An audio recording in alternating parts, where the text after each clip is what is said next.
Because this is the product of function, so I'm multiplying f of x times g of x. The domain of f of x, and f of x is this one here, the domain goes from -1 to infinity, and g of x is this one here, and that goes from -infinity to 2.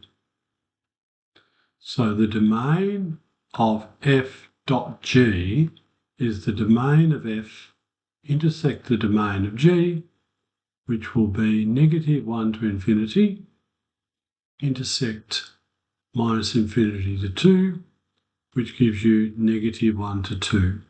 So that's going to be the domain of the product. So I'm interested in zeros first, because 0 times something is 0. And I can only see 1 0 there.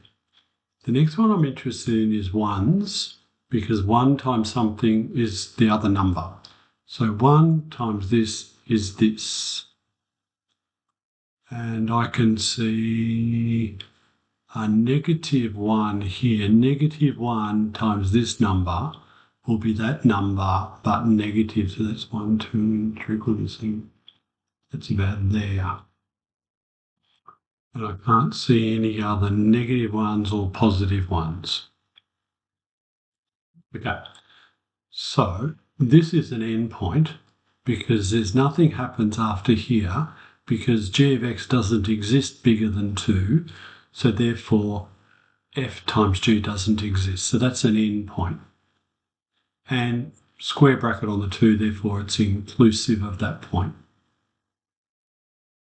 And if I come over here, I've got a number that is less than 1, like around about 0.7 times 2, so about 1.4. That is also an endpoint, 1.4.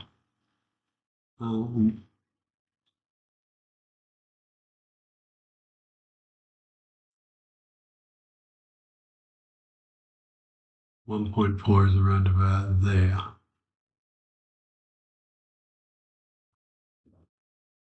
Two positive numbers being multiplied by each other, therefore the answer is positive. Number bigger than 1, number less than 1. Number bigger than 1, number less than 1. Number bigger than 1, number less than 1. It's going to be in between them. And if I didn't have a tablet, that would probably be a nice smooth curve. Positive number times positive number, therefore positive. Number less than 1, because there is 1. Number less than 1, so I'm down here. I'm down here, I'm down here, going towards 0. Number less than 1, number less than 1. It's going to be smaller again, but negative. And we're going to end up at our endpoint. I don't mind what curve you have in between the points, but it's really important that you get your endpoint in the right spot, this in the right spot, the x-intercept in the right spot, and your endpoint in the right spot, and that you don't go above this line or below this line. It's got to be in between. But this one's got to be below both lines, and this one's got to be above both, or in between both lines, because it's got to be smaller than both of them, but it's going to be negative because it's a positive times a negative. Okay, so looking at the last example, the domain of sine is all real numbers. The domain of n of x, which is the truncus, is all real numbers except for 0. So the domain of mn will be all real numbers intersect all real numbers except for 0, which is all real numbers except for 0. Okay.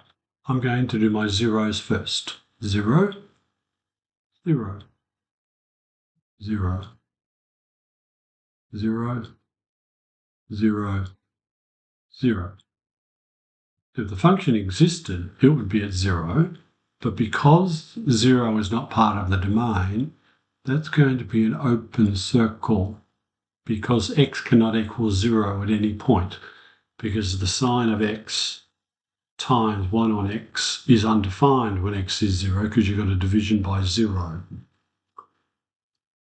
I've got a 1 here, so 1 times this number will be that number. I've got a negative 1 times this number will be this number, but positive, because a negative times a negative will give you a positive. This is negative 1 times this number. However, negative times negative gives me a positive. So I think that I'm looking like this, and we're getting smaller and smaller in our heights, but we're above, then we're at x-intercept, then we're below. So we get that nice curve happening. But that's a not exist. 1 times this is this number. This is less than 1. There's another one there, so 1 times that. So I think that we're going to be bigger than 1, less than 1, in between, but then below. Positive, positive, less than 1, less than 1, less than 1, so we're going to be below again. Negative 1 times that number will be this. Positive 1 times that number will be this. So joining the dots, I reckon I've got an idea of where we're going.